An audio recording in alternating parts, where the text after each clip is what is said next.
Hachem, il veut nous donner une chance de comprendre ce qu'il y a à l'intérieur de ce jour.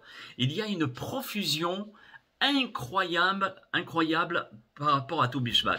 C'est pour cela que nos sages, toujours à travers les générations, ont célébré le tout Bishvat, même s'il n'est pas écrit dans le Shulchan Aruch, dans le code de loi. Et pourquoi il n'est pas écrit dans le code de loi?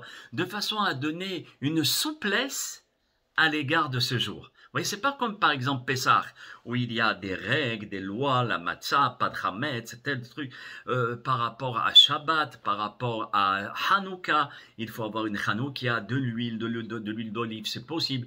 Il y a des règles qui sont, on est soumis à certaines règles. Tout Bishvat, non, tu es soumis à aucune règle. Seulement, si vous voulez, attache-toi à la nature. Essaye de te connecter à cette belle nature qu'Akadosh Baruch Hu nous a donnée. Et en même temps, dans cette nature et dans le jour même, il y a une lumière remarquable que je voudrais partager avec vous. Il y a une bracha spectaculaire par rapport à tout Bishvat.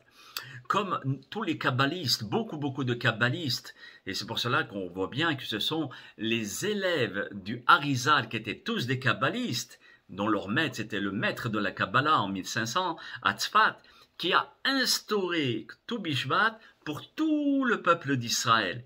Il fallait un grand kabbaliste pour nous dire, les enfants, c'est très important, je vous promets. Alors eux, ils nous disent, chacun d'entre nous, on doit savoir que le jour de tout Bishvat, c'est un jour où il y a des portes célestes qui s'ouvrent. Comme pour Hanouka, il y a des portes particulières, pour Pessah aussi, pour Shabbat. Chaque moment qui est important, il y a des portes spéciales qui s'ouvrent pour marquer, si vous voulez, l'existence de ce jour. Et la dimension spirituelle de tout Bishvat est un moment favorable pour la prière. Vous voyez, pour la prière. Depuis ce matin, j'ai essayé de profiter pour prier. Vous voyez, de prier, de demander à Kadosh Baruch Hu qu'il enlève cette maladie et cette plaie et que les gens puissent être en bonne santé parce que c'est une ségoula efficace pour le jour de Tou Bishvat.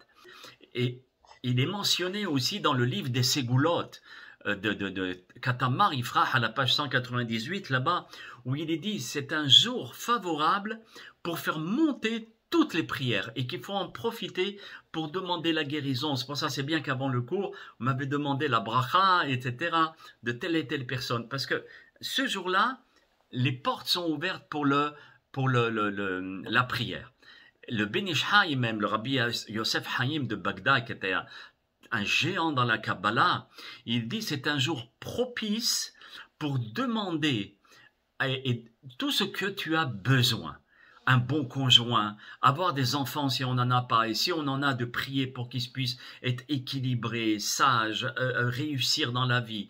Et sur la subsistance, sur le repentir, ça veut dire de demander aussi de comprendre la Torah à des niveaux élevés, pas seulement à un niveau superficiel, et puis on pense que la Torah c'est seulement des histoires qu'on nous raconte, mais c'est bien plus profond.